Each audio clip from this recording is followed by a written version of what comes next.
For tonight's class, we're going to do a literary study of Judges, or a study of the literature, which is quite a fancy word for a book. So we're going to simply look at Judges as a book, how it's written, how it's structured.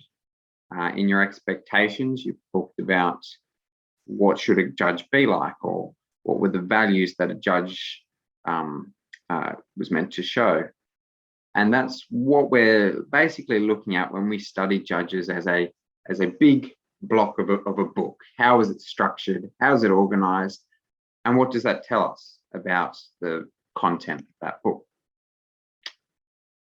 So to get into it, tonight, the structure of our class, to begin with, we're just going to look at some of the broad information on this book, get a broad overview of how particularly it's structured, how the literature is organized. That's the key focus.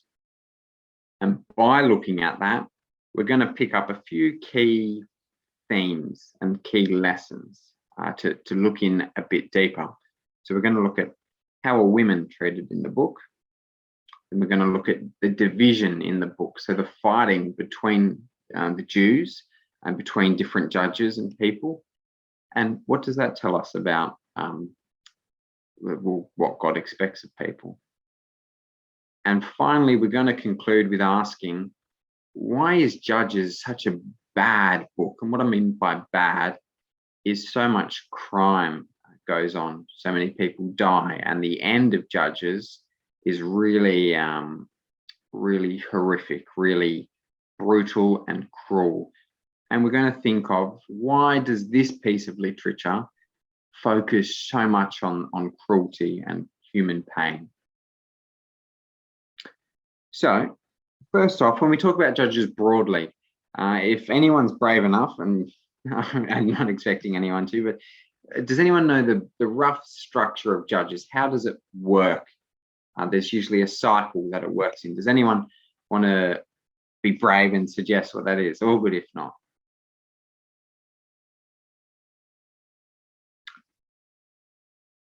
All good, I'll be brave. So we're often told in Sunday school that Judges follows this structure, and this is correct. The people of Israel in Judges, they sin, they do the wrong thing, and as a result, they're punished for their sin. So, for example, a foreign nation might attack Israel, so they suffer. Then thirdly, the Israelites, because they're suffering, will turn back to God and ask God to help. And fourth, God saves the Israelites, and we're back at the start of the cycle. God saves them, and then they sin again, and there's more suffering, and they seek God again, and etc., etc. And that's perfectly fine. That's correct. That's the cycle we do see in Judges. But there's a bit more. Here's what one academic wrote about Judges, and forgive the English is quite formal. Says, although the book of Judges is cyclical, so it moves in that circle pattern, everything repeats, it is cyclical, but Israel doesn't begin each cycle at the same place. Judges is organized to show a degenerative progression, which just means it gets worse. So if the cycles start up here, the sin, the suffering is bad. But as we go through the book, the cycles go down and get worse and worse, and things become more extreme. So it's a degenerative progression, meaning it just gets worse over time, and each cycle shows a generation beginning yet lower on the scale of legitimate or good behavior. So that's what we're going to see when we look at women, when we look at the division between the people in Judges. We're going to see this cycle getting more extreme as it goes on. And the book of Judges actually notes that. It says in Judges 2, whenever the judge died, they turned back to God. They turned back to sin, and were more corrupt than their fathers. So God's anger was kindled against Israel, and he said, because this people have transgressed my covenant that I commanded their fathers, and have not obeyed my voice, I will no longer drive out before them any of the nations. There's just two things that this shows us. Right at the top of that quote, whenever the judges died and the people turned back to sin, they were more corrupt. So the book of Judges is also saying behavior is going to get worse or got worse. And also at the bottom of that quote, the underlined part, God tells us, I will no longer drive out before Israel any of the nations. So we see at a point, God gets sick of this cycle. And that informs us about about God. God is very merciful, and he is willing to work with people and go to great lengths to help people. But there's also a limit to it. And what we see in Judges is basically the Israelites push God too far, if you will. And this quote confirms the same. The children of Israel in Judges 10 cry out to Yahweh, we've sinned. So we're seeing this cycle repeat. And God said to the people, other nations oppressed you and you cried out to me and I saved you. So in those past cycles, I came and I helped. I saved you out of their hand. Yet you've forsaken me and served other gods. Therefore, I will save you no more. So again, we're seeing that at a point in Judges, as these cycles get worse, God gets fed up and he says, I'm going to save you no more. I've had enough. So let's talk a bit more practically about how does this idea work in the book of Judges, and what does that tell us about godly living and about what God expects? So to do that, let's think about women in the book of Judges and how women are treated. Now, we won't turn up quotes just yet, but when Judges begins, before that point, God got fed up. That point being chapter 10, back on this slide, sorry. So this is chapter 10. God says, I've had enough of these cycles. So before that point, we see women are not only treated well in Judges, but they're actually sometimes judges themselves, for example, Deborah, or they're key in bringing God's judgment to Israel. But after chapter 10, after God says, I've had enough, I'm sick of this, the treatment of women becomes atrocious, becomes horrific. And so let's look at a few examples of this. So for example, Deborah, at the start of the book of Judges, women are judges. They judge, they lead the nation, they provide advice. And we, Judges 4, verse 4 to 5. Now, Deborah, a prophetess, a female, was the wife of Lapidoth, and she was judging Israel at the time. She used to sit under the palm tree of Deborah between Ramah and Bethel in the hill country of Ephraim, and the people of Israel came up to her for judgment. So it's this very simple image at the start of Judges.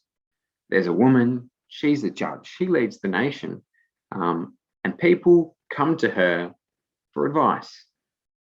Pretty unremarkable. And again, we see a male, Barak, says to her, this is Judges 4, verse 8 to 9, if you go with me, I will go, but if you will not go with me, I will not go. So you've got this really weak male figure. And what does the woman do at this point? And she said, I will surely go with you. Nevertheless, the road on which you are going, Barak, will not lead to your glory, for Yahweh will sell Sisera into the hand of a woman. So again, we're seeing at the start of Judges, women are valued. They are key players in the drama and the book, and God uses them to do his will and his bidding. Now, what happens in this story, as you probably remember from Sunday school, is Deborah leads Israel in a war against a foreign power. Israel is invaded by these foreigners, and Deborah leads the army of Israel and defeats them. And the leader of this foreign power is called Sisera. And he loses the battle and he runs away from Deborah and he goes into another woman's house to hide. This woman's called Jael. So this foreign leader, Sisera, he comes running into jail. And as you'll probably remember from Sunday school, Jael gets a hammer and a tent peg, a metal spike, and bashes his head with it while he's sleeping. So it's a pretty rough end for Sisera. And this is how the literature, the book of Judges, records that episode. It empowers the woman. It says, "Most blessed of women be Jael. She set her hand to the tent peg and her right hand to the workman's mallet." That just means a hammer. "She struck Sisera, the man. She crushed his head. She shattered and pierced his temple, and between her feet, he sank, he fell, he lay still between her feet. He sank, he fell, where he sank there, he fell dead." So this is a really, again, as a piece of literature, the way this is written, this is really trying to highlight the role of the woman and how the woman in this scenario was used to rein in immoral men. We find the same going forward in Judges. We have the story of a man named Abimelech. So who was this Abimelech chap? So he was a man who was rejected by his brothers. All his brothers teased him and were unkind to him. So what does he do in Judges 9? If reading the top middle box, Abimelech went to his father's house at Ophrah and killed his brothers, the sons of Jerubbaal, 70 men on one stone. I think, great. Okay, so this guy, he murders 70 of his brothers. Brilliant. And then if you just turn up Judges 9, verse 26, that's Judges 9, verse 26. People don't like the fact that he's just murdered 70 other guys. So what do? Judges 9, verse 26.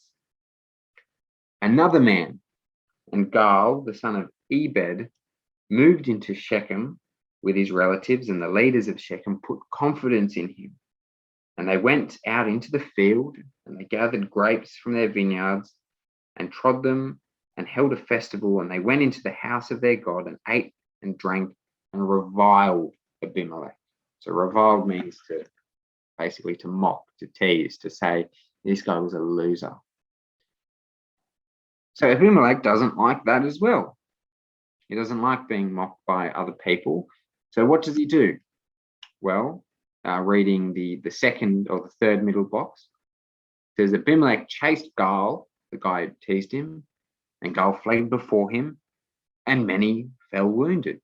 So in those verses to the side, what we find out was Abimelech starts a mini war, a small war, to get revenge because another male has teased him. And then it gets worse on the bottom. And the people of Shechem, they looked and saw the people who support Abimelech coming out of the city, and the people of Shechem rose against them and killed them. So this war gets even bigger. So Abimelech, this guy, he's going on this vendetta, this campaign to get revenge, and he's killing all these other people, his brothers, then Gaal, and then the city of Shechem, and it goes on. There's another town, El Berith. And what does Abimelech do in this town? They set the stronghold on fire. All the people of Shechem also died, about 1,000 men and women. So more people die. So you've got this male out of control. And then below that, Thebez, another town, is attacked and destroyed. So you've got all these fights and battles and people dying and it's men fighting men until what happens?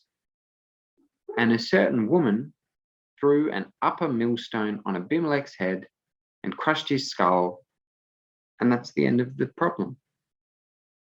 So if we step back and look at this piece of literature, we see these males out of control, this cycle in Judges going to pieces.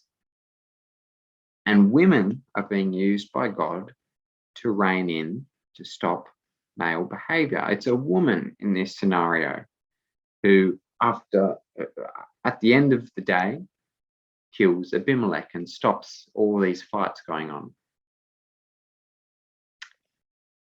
But then we get to that breaking point. Chapter 10, remember, where God said, I will save you no more. I'm sick of these cycles. I'm sick of you constantly betraying me, Israel.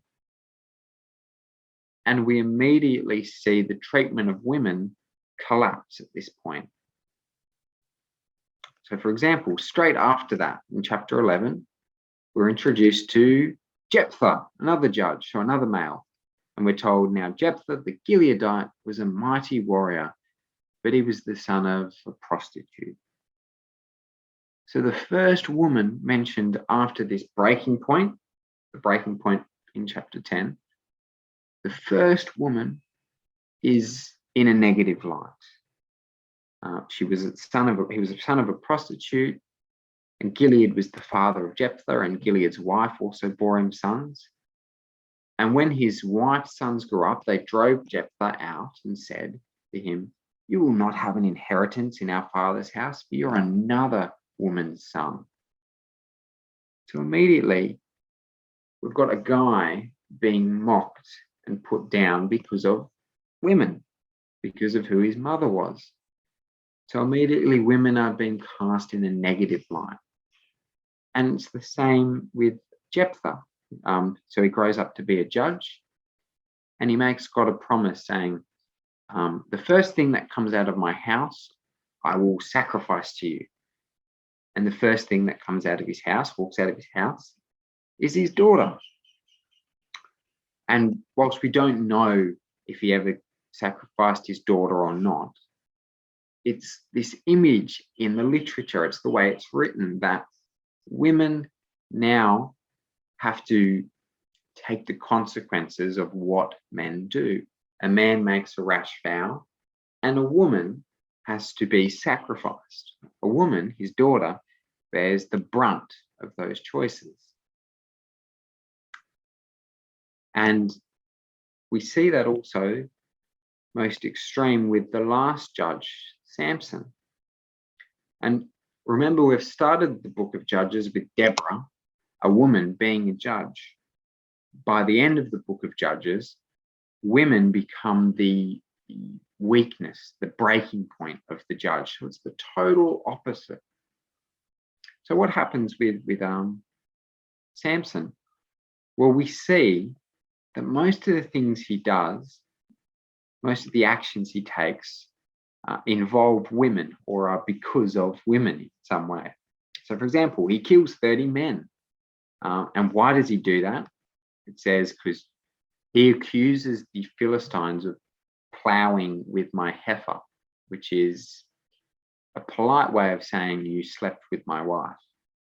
So he kills 30 men, rightly or wrongly, because of this episode involving a woman. Again, he lights 300 foxes' tails on fire, and sets them off and burns all these Philistine fields and crops and farms. And he does that because his wife had been given to a Philistine man. So again, there's women involved in why this judge does what he does. Again, if we keep looking down, we find more people are killed or burned or destroyed because of women.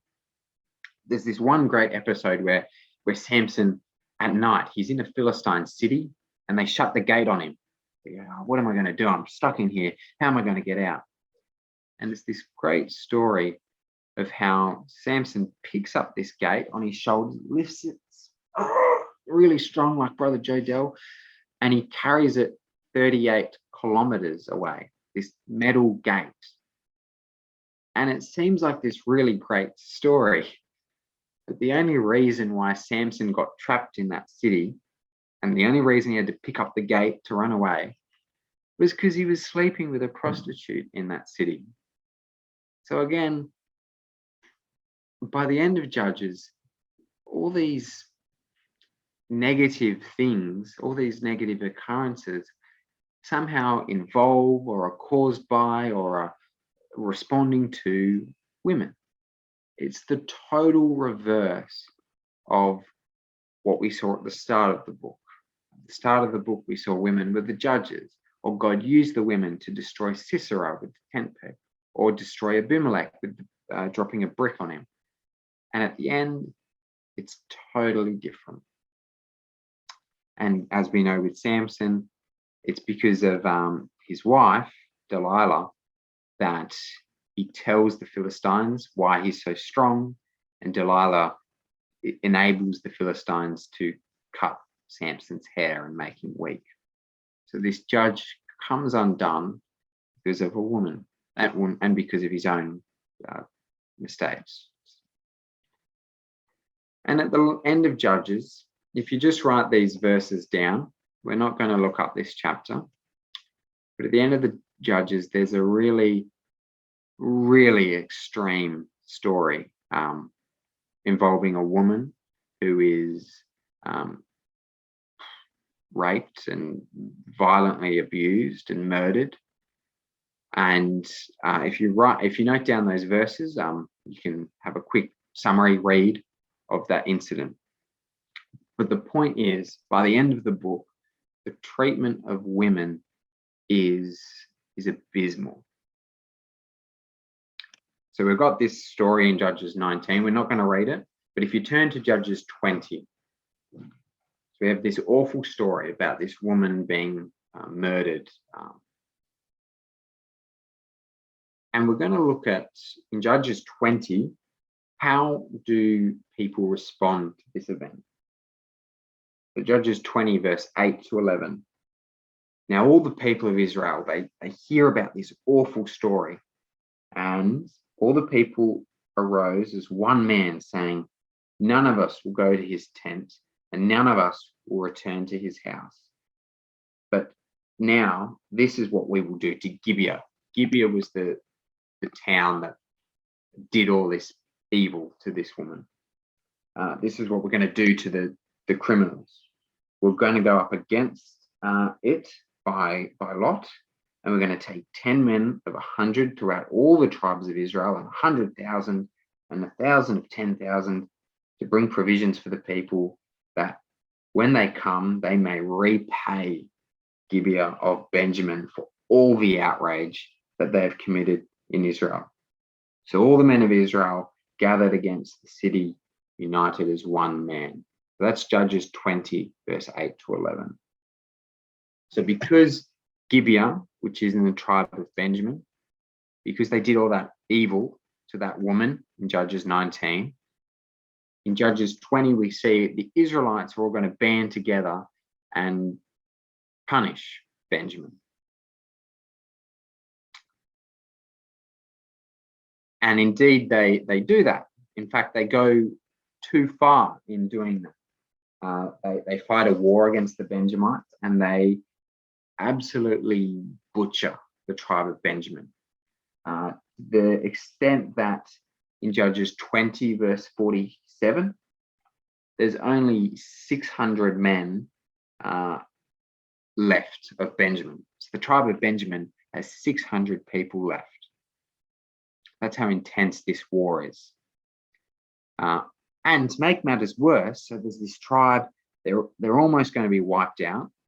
And in Judges 21, verse 6 to 7, the other Israelites say, "Let's make a promise. We will never let Benjamin marry our daughters. No one from that tribe can ever marry our daughters, which means that there's really no Israelites that the Benjamites can marry. They either die out or have to marry people from the Gentiles around Israel. And again, how is this problem resolved? So Benjamin's been wiped out almost, and they can't marry any other Israelite girls because the Israelites made a promise. Well, this is what happens. In the second last line, next to Jabesh Gilead, the Israelites say to Benjamin, okay, you've almost been wiped out, and we had a fight, and that's all over. We want to help you now. So it says, Benjamin, go and strike the inhabitants of Jabesh Gilead. Go to that town, okay? With the edge of the sword, also the women and the little ones. And what we find out in the following verses is that they go to this town of Jabesh Gilead, and they do strike it with the edge of the sword. They wipe the place out, but they kidnap all the women to take the wives. Right, okay? And then there's still not enough women for the Benjamites. So they go on the bottom row to another town, Shiloh. If the daughters of Shiloh come out, they say, then come out of the vineyards and snatch each man his wife from the daughters of Shiloh. So to get past this problem of Benjamin possibly dying out, they go to a town, Shiloh, and they hide outside it. And whenever a woman comes out, they rush out and they kidnap her and keep her for a wife. And it's almost comedic. It's almost, is this meant to be a joke? Because the behavior is so poor and is so atrocious. And so what we see throughout the book of Judges, we see this cycle getting worse, and we see that with women. We learn that women are a very important part of God's plan and how God works. And he used women in Judges to rein in and stop bad behavior. But at a point in time, Israel's behavior got so bad that God can't help them anymore. And so we see that reflected in how women are treated. And women are butchered in a lot of cases. And it is beyond atrocious. And we see that women cop the consequences. They take the consequences throughout the book of Judges. It's quite a dark episode.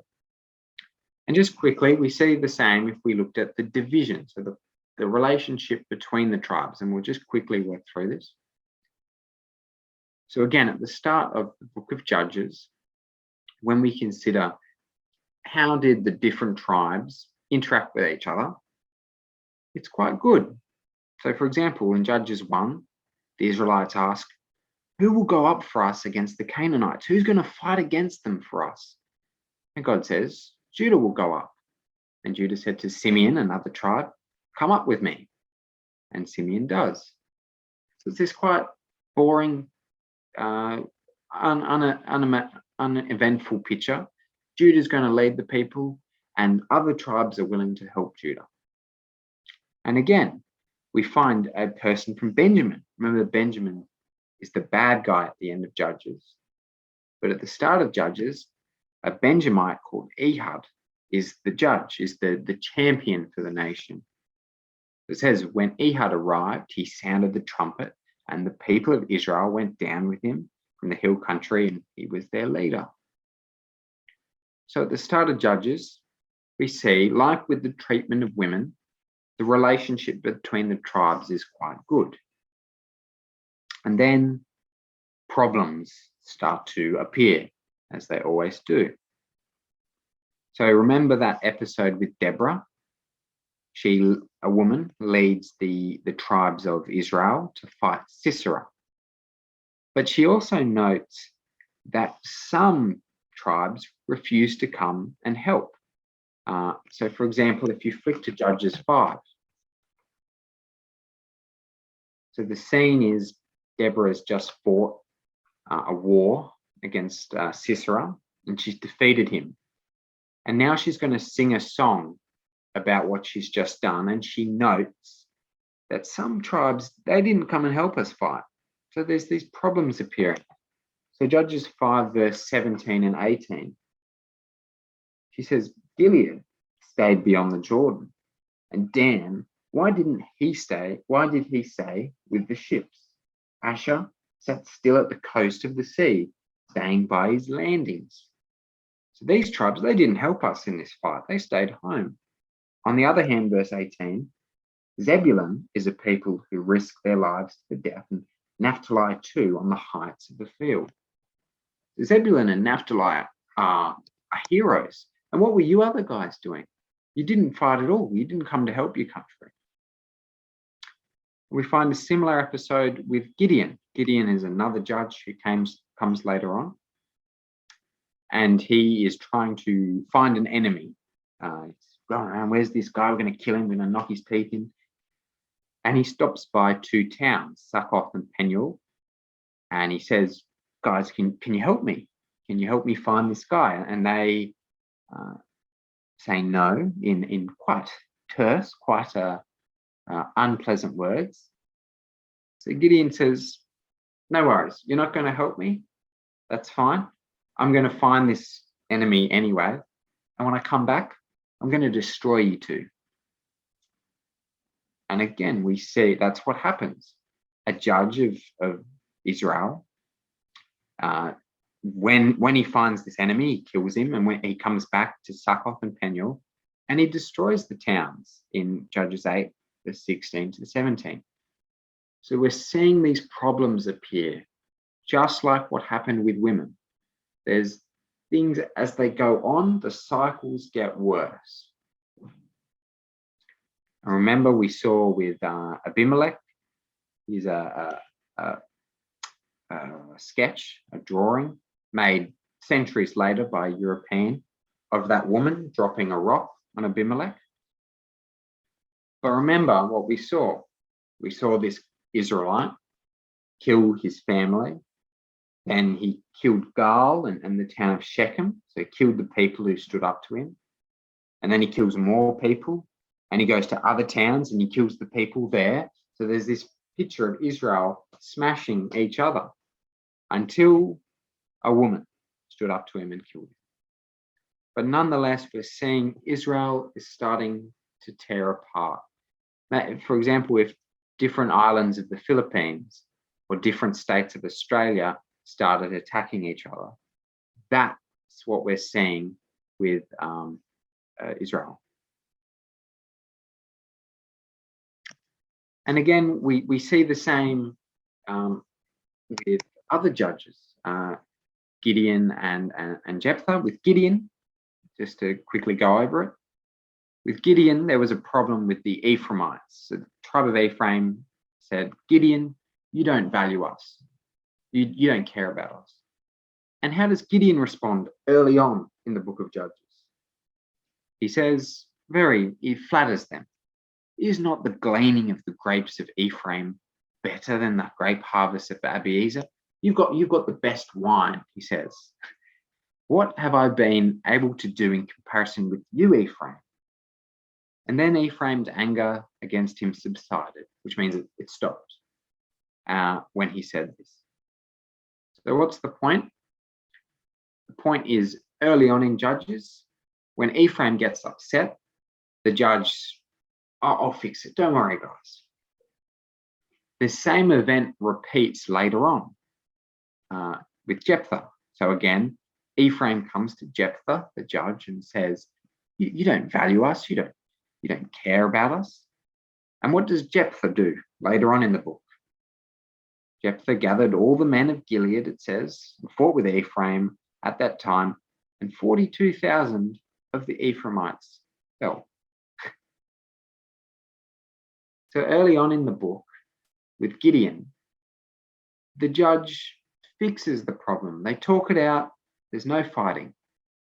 Later on, when the same problem emerges, how does the judge solve it? How does Jephthah solve it? He wants to crack on, and 42,000 people are killed. It's an enormous amount.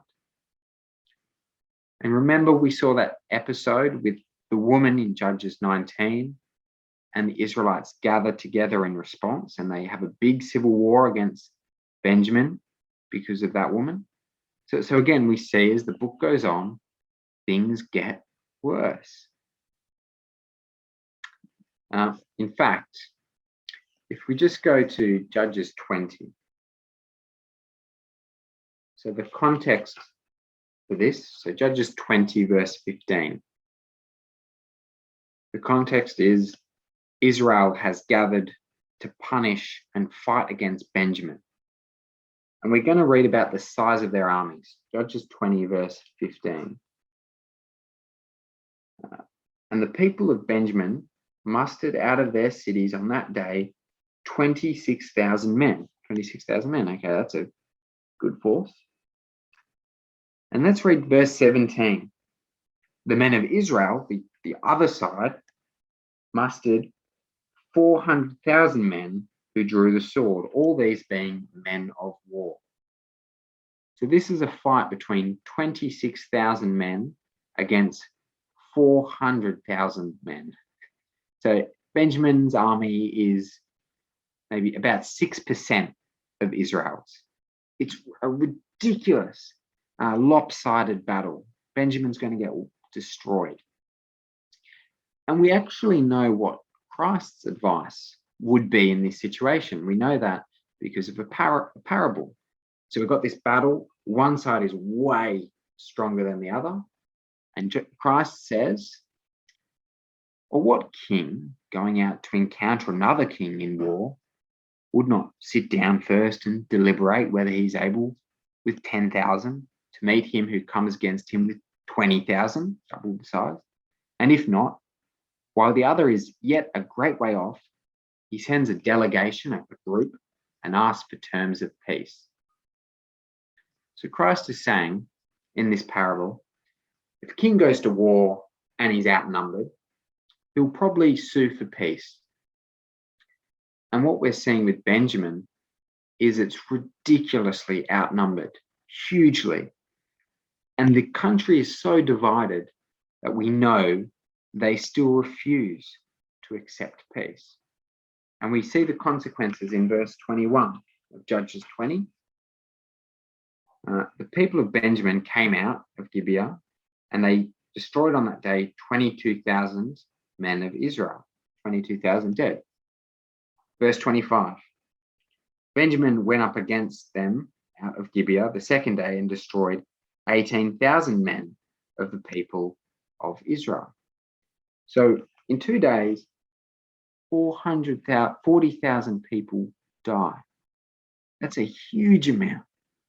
And later on, we will remember that Israel almost, they turn the tide and they almost wipe out Benjamin until in verse 47, there's only 600 Benjamites left.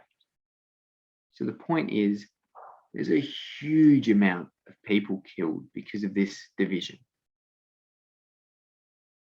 So what's the point? Well, we see Judges as a piece of literature. We see a cycle in its structure. People sin and they turn to God and eventually they repent. But as the book goes on, this cycle gets lower. It gets worse and worse, and behavior becomes more extreme. And we see that with women. The treatment of women goes from them being judges and those who act and do God's will to being victims of the most horrific, audacious crimes, to being treated like dirt. We also see that with the divisions in the tribe. At the start of Judges, Judah leads the people and Simeon's happy to help him. And Benjamin can also lead the people of Israel, and the tribes unite to solve their problems. But as the book goes on, we see with Abimelech that civil war until a woman dropped a stone on him and killed him. We see with Deborah that she notes some of the tribes, they refuse to help when we need to fight. And we see at the end, because of the way that woman was treated in Judges 19, there's a huge civil war, and Benjamin is determined to fight that war despite being hugely outnumbered, despite having about 6 or 7% of the size of Israel's army. So why, just to end, why did things get so bad, and why in Judges? Why does it collapse? Just a few ideas. First of all, Israel wasn't ever united. We see in Genesis 29 and 30, you don't need to turn there, but we'll remember that Israel, as a nation, comes from 5 different mothers. Only 2 of those mothers are Jewish. The other 3 are from different groups. And if you read Genesis 29, verse 31, to Genesis 30, verse 24, Genesis 29, verse 31, to 30, verse 24, there's a huge amount of politics between these women. So the 5 mothers, they hate each other. They have rivalries over who can have more children. The husband, Jacob, has preferences over which wife he likes more than the other. And so it's this recipe for disaster. All these different sons, all belonging to different mothers who hate each other. We also see the problems start in Joseph's time. So remember Joseph in Genesis? He has a dream that he's going to rule over his brothers, and they hate him for that. And we also know that the brothers sell Joseph to slavery, to slavery, in Egypt. And later on, when Joseph becomes powerful in Egypt, he has his brothers arrested. He has Simeon locked up for a longer period of time. And he has Benjamin framed, where you might remember he puts the silver cup in Benjamin's sack of food. So he sets his brother up, and Joseph is trying to do God's will, obviously. But nonetheless, you see that this family, it doesn't work very well. And even at the end of Joseph's life, his brothers still can't trust him in Genesis 50, verse 15 to 18, and they still lie to him at the end of his life. There's various other problems that come up. We won't read through this, but if we remember that Israel lived as slaves in Egypt for 400 years or so, that obviously has problems. We see Exodus 5 that the Israelites revere Pharaoh. They revere the king of Egypt. So there's this confusion in their culture. It's not God that they look up to per se. It's Pharaoh. It's Egypt's ruler and Egypt's customs. And that comes out in their religion. In the third line, with Aaron making a golden calf, which was an Egyptian god or a mediator with the gods. We see the religion is mixed. And in the wilderness wandering, Israel complains all the time. So, and there's this attitude that we should go back to Egypt. Egypt was where things were perfect. So the point being, prior to Judges, there's all this confusion, there's all these problems, and Judges is where they explode.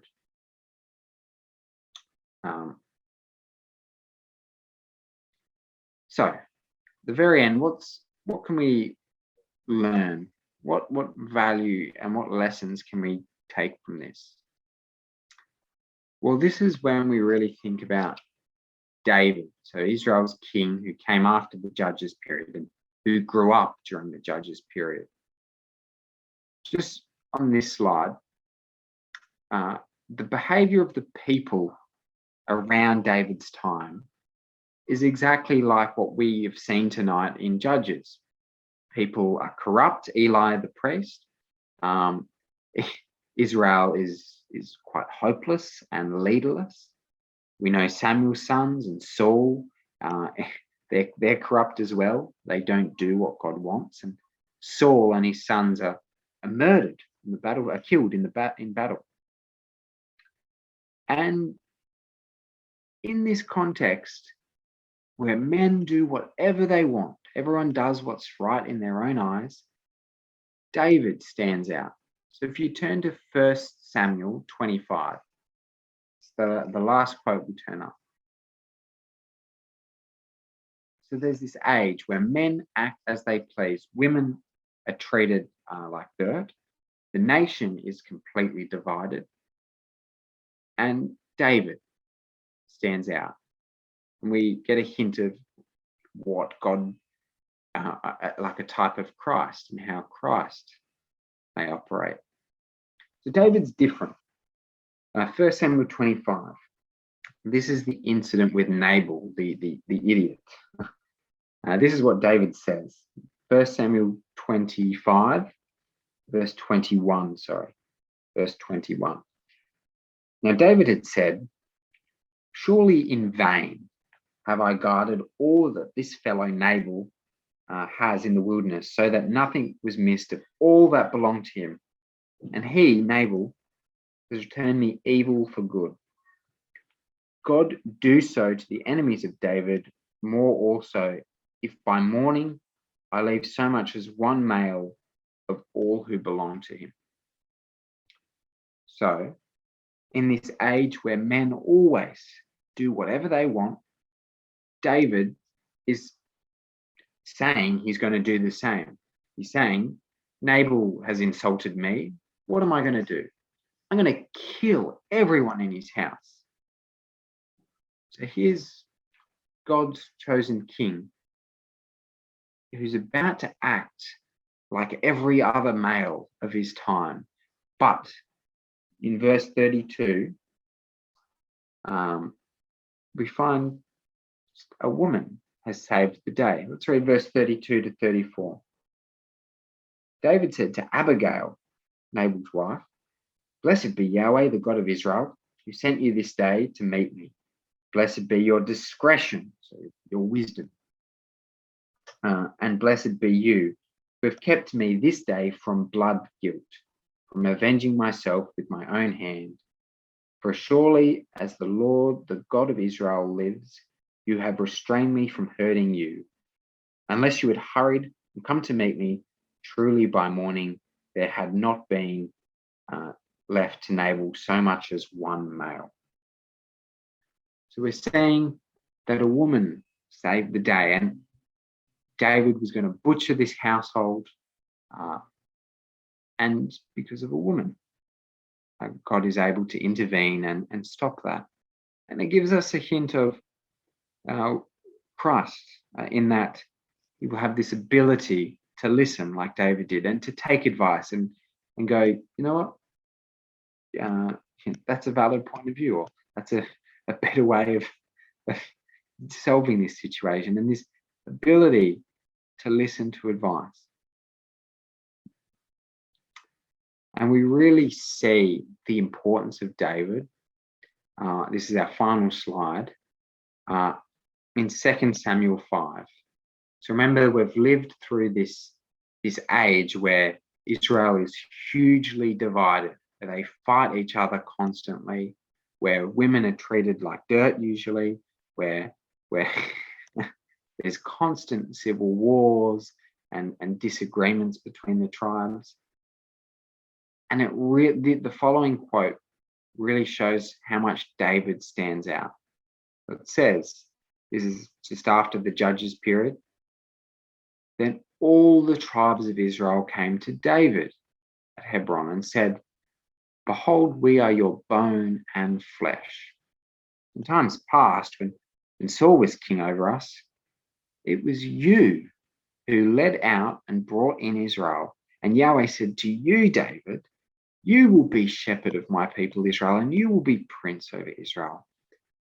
So all the elders of Israel came to the king at Hebron and said, and King David made a covenant with them at Hebron before the Lord and they anointed David king over Israel. And so we see, by understanding Judges, understanding the cycles and how women were used or misused and how divided the country was, we see how God works with David, among others, and how he works to bring his anointed to the throne and to fix the problems in the world at that time. And that gives us confidence and hope that God will do likewise in the present or in the future. And it also gives us insights into how God will do that. It's nice to talk about God will fix the problems and do this and change that. But we see that he works through men and he works through women, and he's consistent with people, and he's willing, like Israel, to work with them over time to correct them. So that's all from me. Thank you so much for your time and listening.